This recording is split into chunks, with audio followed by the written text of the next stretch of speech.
तो संगवारी वल्ला सेवा सेवा जोहार। तो आज ना बहुत दिन बाद मैं अपन एक जन दीदी यहाँ आए हूँ और दीदी मोला इतना दिन से बुलात रही से ना, फाइनली आज जाके मोला समय मिली कि दीदी के घर जाके घूम के आऊँ।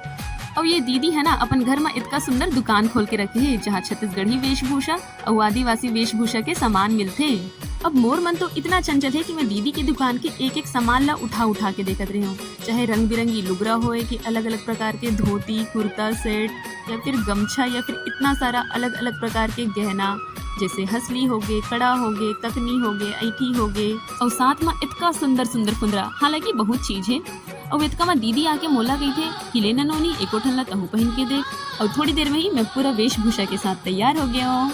और ये ना वो दीदी के बेटा है। और ये ले जब मैं फोटो खिंचवाए पर पकड़ा था ना, ये तो बहुत ज्यादा शर्मात रही से।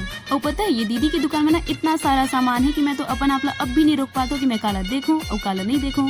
और कुछ कुछ तो इतना नया और यूनिक है जेला मैं पहली बार देखे हूँ, जैसे ये शंख, मतलब छोटे छोटे शंख मोती के माला और साथ में कौड़ी और रुपया के एक साथ वाला माला। अच्छा तो मोला आप मन कमेंट करके बताओ का आप मन इस प्रकार के घड़ी देखे हैं। और ये जो बांस के बैग है ना, ये लगा बोलते हैं।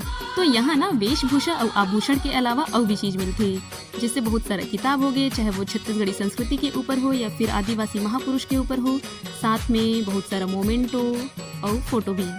तो आप मन के मन में ना ये सवाल जरूर चलत हुई कि आखिर ये दुकान कहाँ है। तो ये दुकान हमारे बिलासपुर जिला के बिल्हा में है। और आप मन ला अगर कुछ मंगवाना हो ही ना, तो मैं संपर्क नंबर नीचे दे दिए हूँ, साथ ही बस और कुरियर द्वारा सामान भी उपलब्ध हो जाते हैं। अब पता नहीं दीदी से दोबारा भेंट कब होगी।